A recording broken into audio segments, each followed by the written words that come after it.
Hello my dear old friends, आप सभी मित्रों का अपनी चैनल ग्रोज एजुकेशन में स्वागत है। तो लेट्स स्टार्ट द वीडियो। और आज इस वीडियो का टॉपिक है इंस्टा मिलियनेयर, और आज हम इस टॉपिक के सभी मुद्दे को स्टेप बाय स्टेप समझेंगे। तो आप सभी फ्रेंड्स इस वीडियो के आखिर तक बने रहें। जब वन अनलकी लकी कहते हैं कि दिल्ली दिलबरों की है, दिलजलों की है, कहते तो ये भी है कि दिल्ली दिल फ्रेबों की भी है, और लकी यानी कि लक्ष्मण लाल अग्रवाल में ये सारे गुण मौजूद थे। लोग उसकी शक्ल को देखकर ही कह देते थे कि दिल्ली से हो क्या। लकी वैसे दिखने में स्मार्ट और अट्रैक्टिव था, पर जेब से खस्ता हाल होने की वजह से सिंपल तरीके से रहता था। शर्ट का रंग उड़ा हुआ और पैंट से पैबंद जुड़ा हुआ। कहने को तो उसकी उम्र के लड़के दिल्ली की सड़कों पर रात को मोटर बाइक दौड़ाते थे, लेकिन लकी उर्फ लक्ष्मण लाल अग्रवाल सिर्फ कमरे से कॉलेज में पढ़ाई और गर्लफ्रेंड डिम्पल के साथ थोड़ा वक्त बिताना, फिर कॉलेज से दुकान से जब होम डिलीवरी आई तो वहाँ, और फिर घर चला जाता था। हाँ, कभी कभी जब वो किसी लड़के को खाली सड़क पर मोटरबाइक दंदनाते हुए देखता तो कहता, एक दिन अपना टाइम आएगा जब मैं चश्मा लगाकर बैठूंगा और मेरे पीछे डिम्पल को बैठाऊंगा। देखना, जब वो मेरी कमर में अपना हाथ कसेगी और मैं तेजी से मोटरसाइकिल को इंडिया गेट के आसपास दौड़ाऊंगा, तो सारे दिल्ली का दिल हम दोनों को देखकर जल जाएगा और दुकान में रखा हुआ बरनोल भी काम नहीं आएगा। लकी ने कहा और अपने हाथ में बरनोल की क्रीम को दबा दिया। जैसे ही उसने क्रीम को दबाया, उसका ढक्कन खुल गया और उसमें से सारी क्रीम बाहर आ गई। अबे गधे, क्या कर रहा है? वो कोई स्पंज की गेंद है क्या जो उसे दबा रहा है?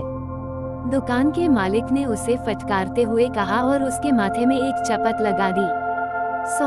सॉरी सर जी, सॉरी, लकी ने अपना सिर बचाते हुए कहा। वो करोल बाग में स्थित एक छोटी सी मेडिकल स्टोर पर काम करता था। उसकी दुकान का नाम था चमन मेडिकल स्टोर और उसके ओनर का नाम था चमन लाल। लकी पिछले 5 सालों से इन्हीं की दुकान पर काम कर रहा था। यहाँ इस छोटी शॉप पर काम करना उसकी मजबूरी थी। लाइफ में कंगाली की वजह से उसे कॉलेज में पढ़ाई पूरी करने के लिए पार्ट टाइम जॉब करना जरूरी था।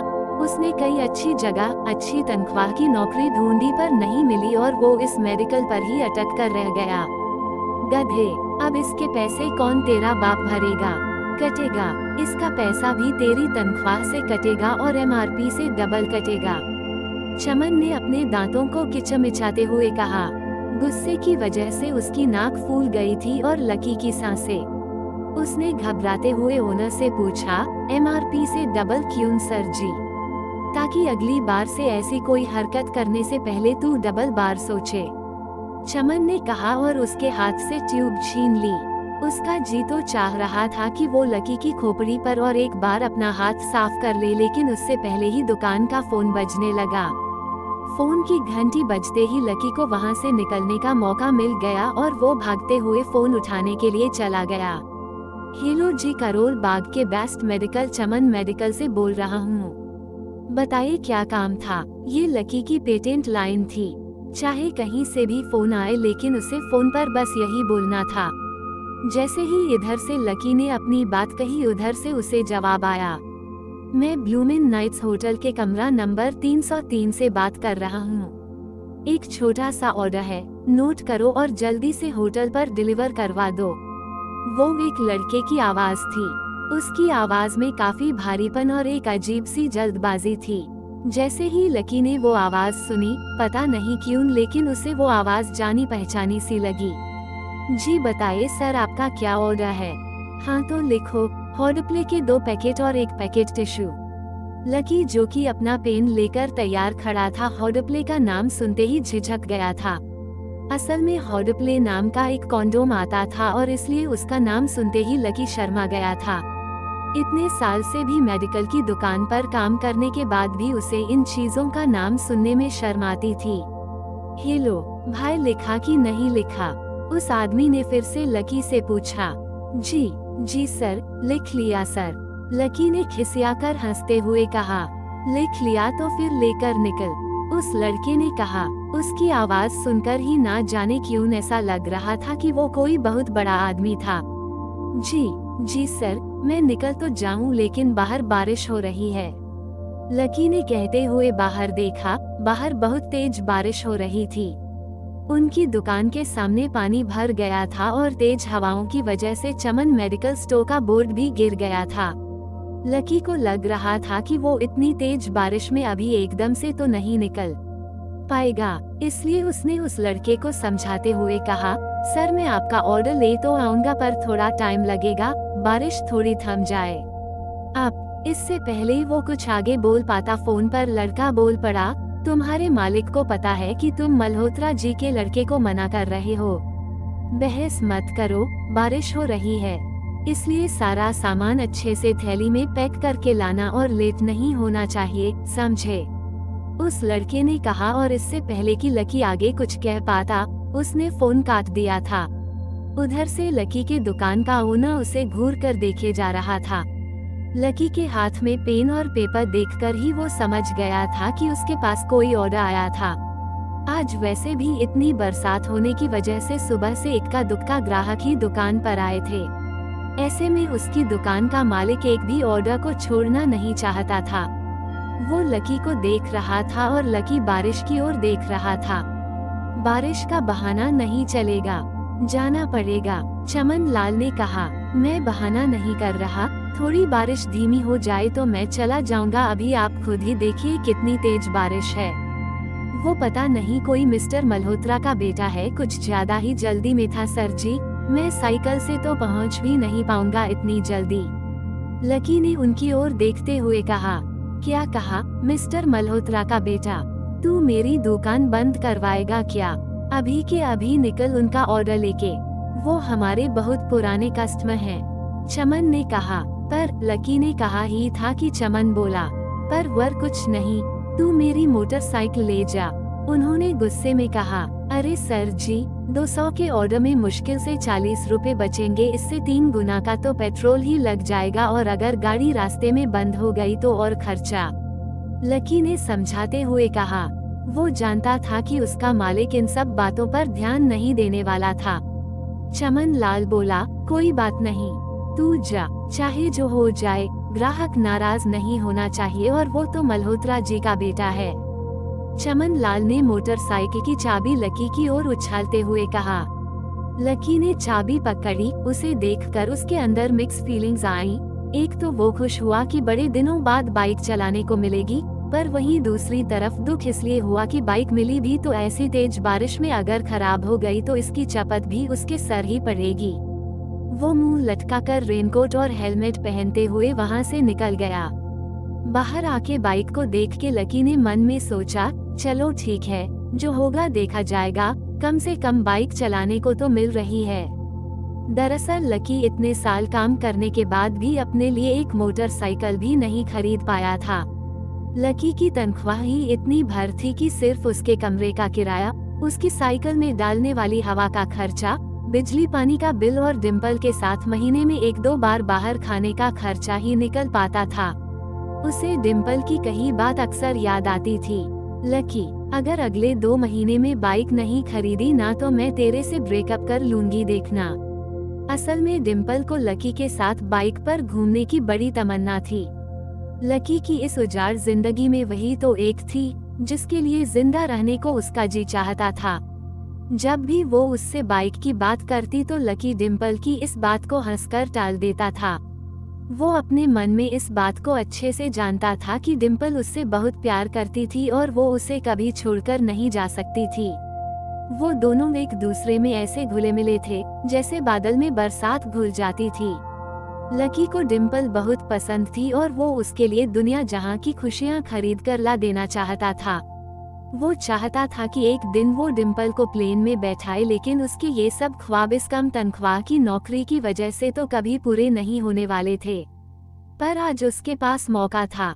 वो डिम्पल को अपने साथ इस बारिश में राजपथ घुमाना चाहता था। वो उसे दिल्ली दिखाना चाहता था। चमन लाल को देने के लिए उसने पहले से बहाना सोच रखा था। बस जल्दी से वो ये डिलीवरी देकर सीधे डिम्पल के पीजी पर ही जाने वाला था। उसने होटल ब्लूमिन नाइट्स के बाहर मोटर बाइक पार्क की और सीधा होटल के अंदर चला गया। लकी ने रिसेप्शन पर पहुंचकर नमस्ते करते हुए रिसेप्शनिस्ट को बोला, जी मैं चमन मेडिकल स्टोर से आया हूँ। रूम नंबर 303 का ऑर्डर था। रिसेप्शन पर खड़ा आदमी उसके हाथ में काली थैली को देखकर ही समझ गया था कि उसमें क्या था और वो मंद मंद मुस्कुराते हुए बोला, 3rd फ्लोर पर है, लिफ्ट से चले जाओ, रेनकोट यहीं उतार देना। जैसा उस आदमी ने कहा, लकी ने वैसा ही किया और लिफ्ट में चढ़ने के कुछ ही देर के बाद वो तीसरे माले पर पहुंच गया था। वो रूम नंबर 303 के बाहर पहुंचा और उसने डोरबेल बजाई। जैसे ही दरवाजा खुला, लकी ने थैली आगे बढ़ाते हुए कहा, नमस्ते मैं चमन मेडिकल स्टोर से लकी, ये आपका। इससे पहले कि लकी आगे कुछ कह पाता, उसकी आंखें फटी की फटी रह गई थीं। उसने अपने सामने जो देखा उसके बाद उसे ऐसा लगा कि बंद छत के नीचे भी उसके ऊपर आसमान से आकर एक जोरदार बिजली गिर गई थी। उसके सामने एक लड़की खड़ी थी। वो लड़की और कोई नहीं बल्कि उसकी गर्लफ्रेंड डिम्पल ही थी। उसने एक पर्पल कलर का नाइट गाउन पहना हुआ था। उसके काले घने बाल गीले थे और उसने उन्हें अपने कंधों पर फैला रखा था। उसकी खुशबू से ही ये चीज साफ पता चल रही थी कि वो अभी अभी नहाकर आई थी। डिम्पल, डिम्पल तुम यहाँ क्या कर रही हो? लकी को अपनी आंखों पर विश्वास ही नहीं हो रहा था। उसने 2 बार अपनी पलकें झपकाकर देखा लेकिन दोनों बार उसे अपने सामने डिम्पल ही नजर आई। तुम यहाँ क्या मेरा पीछा करते हुए आए हो? डिम्पल ने उल्टा उसी के ऊपर पलटवार करते हुए कहा। लकी को देखकर उसके दिल की धड़कन भी तेज हो गई थी। उसे उम्मीद नहीं थी कि लकी यहाँ आ जाएगा। उसने ना तो सुबह से उसे फोन किया था और ना ही उसके मैसेज का कोई जवाब दिया था। वो अपने मन में सोचकर बैठी थी कि वो अगले दिन खुद ही उससे मिलकर बोल देगी कि उसकी तबीयत खराब थी। डिम्पल बेबी क्या हो गया? किससे बात कर रही हो? अचानक से एक गबरू जवान सा लड़का दरवाजे के पास आकर खड़ा हो गया था। उसने बनियान और चड्ढा पहना हुआ था। लकी उसे पहचान गया था। साले राहुल के बच्चे, तेरी हिम्मत कैसे हुई मेरी डिम्पल को हाथ लगाने की? लकी ने जैसे ही राहुल को देखा, उसके तन बदन में मानो आग लग गई थी। वो उसे इस वक्त इतना बुरा मारना चाहता था, इतना बुरा पीटना चाहता था जिसकी कोई हद नहीं थी। लकी जिस कॉलेज में पढ़ता था, राहुल और डिम्पल भी उसी में पढ़ते थे और वो कॉलेज राहुल के फादर का ही था। डिम्पल ने राहुल के पिता की एक कंपनी में जॉब पकड़ ली थी और राहुल उस पर बहुत लाइन मारता था। लकी ने 1-2 बार डिम्पल को उससे दूर रहने के लिए भी कहा था लेकिन डिम्पल ने उसे ये कहकर टाल दिया था कि वो सिर्फ अच्छे दोस्त थे। आज भी इससे पहले कि वो आगे बढ़ता, डिम्पल उन दोनों के बीच में आ गई थी। रुक जाओ, डिम्पल ने गुस्से में कहा और लकी के सीने पर हाथ रखकर उसे रोक दिया। लकी लंबी लंबी सांसें ले रहा था और कुछ ही सांसों के बाद उसका गुस्सा शांत हो गया था। अब डिम्पल के पास भी छुपाने के लिए कुछ नहीं रह गया था, इसलिए उसने लकी से कहा, लकी, आज से तुम्हारा मेरा ब्रेकअप। लकी के पैरों के नीचे से जमीन खिसक गई थी। उसकी आंखें नम हो गई। लकी को उसकी बातों पर विश्वास ही नहीं हो रहा था। उसने डिम्पल की ओर देखा और बोला, डिम्पल हम पिछले 1 साल से एक दूसरे के साथ हैं और तुम हो कि मुझसे ब्रेकअप करना चाहती हो। अरे मैं तो तुम्हारे लिए नई बाइक भी लेने वाला था। चल रहने दे, आज याद आ रही है तुझे बाइक की। अरे तेरे पास मुझे बाहर घुमाने के, खिलाने पिलाने के पैसे तो है नहीं। तू कहाँ से लेगा बाइक और अगर ले भी लेगा तो उसमें पेट्रोल कहाँ से डलवाएगा? तेरी 8,000 रुपए महीने की नौकरी से ये सब नहीं होने वाला है, समझे? लोग हंसते हैं मेरे ऊपर जब मैं सरोजनी में तेरे साथ घूमती हूँ। मैं ऐसी लाइफ नहीं जीना चाहती लकी। मैं तेरी तरह गरीब नहीं रहना चाहती। तूने मुझे फंसाया था, उल्लू बनाया तूने मुझे, इसलिए मैंने राहुल से मैचअप कर लिया है। आज से यही है मेरा बॉयफ्रेंड। डिम्पल ने गुस्से में कहा। अच्छा, तो बेबी यही है तुम्हारा वो बेकार सा एक्स बॉयफ्रेंड? राहुल ने पूछा और डिम्पल के बगल में आकर खड़ा हो गया। फिर उसने लकी के हाथ से थैली उठाई और उसमें से हॉटप्ले का पैकेट निकालकर उसे चिढ़ाने के लिए उसे हवा में लहराने लगा। बाप रे, इससे बदकिस्मत इंसान इस दुनिया में और कौन होगा? राहुल ने उसकी टांग खींचते हुए कहा। लकी के पास उसकी बात का कोई जवाब नहीं था। उसने गुस्से से डिम्पल को देखा और अपनी हाथों की मुट्ठी भींच ली फिर वहां से निकल गया। अबे पैसे तो ले जा, सब कुछ फ्री ही दे जाएगा क्या? राहुल ने जोर से ठहाका लगाते हुए कहा, लेकिन लकी बिना उसकी बात सुने ही निकल गया। उसके दिमाग में डिम्पल के कहे शब्द गूंज रहे थे। उसने कभी सपने में भी नहीं सोचा था कि डिम्पल उसके साथ ऐसा भी कुछ कर सकती थी। जिस इंसान के लिए वो इतना कुछ करना चाह रहा था, उसे उसकी कोई कदर ही नहीं थी। लकी इतना हताश हो गया था कि बुरी तरह से रोने लगा था। इस बार वो लिफ्ट से नहीं बल्कि सीढ़ियों से नीचे उतरा और एक एक सीढ़ी उतरने के साथ उसके आंसू आंखों से छलकते जा रहे थे। जब उसकी आवाज सुनकर कुछ लोग अपने कमरे से बाहर आए तो लकी ने तुरंत अपने आंसू पोंछे और तेजी वहां से भाग गया। उसे जिंदगी में पहली बार प्यार हुआ था और पैसों की कमी की वजह से न सिर्फ उसका प्यार बल्कि उसकी पूरी जिंदगी बर्बाद हो गई थी। जैसे ही लकी बाहर आया तो उसने देखा कि बाहर अंधेरा हो गया था। आसमान में तेज बिजली कड़की और बारिश जो थोड़ी थमी थी एकाएक फिर झमाझम बरसने लगी। ये देख लकी के थमे हुए आंसू एक बार फिर छलक गए। उसका दिल बुरी तरह टूट चुका था, लेकिन उसे इस बात की खुशी भी हो रही थी कि आखिर आज उसे डिम्पल का असली चेहरा नजर आ गया था। वो तो उसके साथ घर बसाने की सोच रहा था, लेकिन अच्छा हुआ कि उसने पहले ही उसका घर बर्बाद होने से बचा लिया। लकी को दुख तो बहुत हो रहा था, पर उसे ये भी लग रहा था कि आगे चलकर यही दुख उसे खुशी देने वाला था। लेकिन और एक चीज थी जो लकी को परेशान कर रही थी, वो थी उसकी माली हालत। उसकी जेब इतनी तंग थी कि उसे फटी हुई जेब की पेंट पहनकर घूमना पड़ता था। कभी कभी तो लकी सिर्फ रोटी खाकर दिन काट देता था। वो कब से कोशिश कर रहा था कि कोई अच्छा काम पकड़ सके, लेकिन उसे कहीं कोई काम देने को राजी नहीं था। उसने टूटे हुए दिल को दिलासा देते हुए मन में सोचा कि डिम्पल पर होने वाले खर्चे बच जाने से शायद उसके हालात कुछ सुधर जाएंगे, पर फिर भी वो रातों रात रईस तो नहीं हो जाने वाला था। उसने ऊपर आसमान की ओर देखा और जोर से चिल्लाया, अगर इतना ही अनलकी बनाना था तो फिर नाम लकी क्यों रखा भगवान।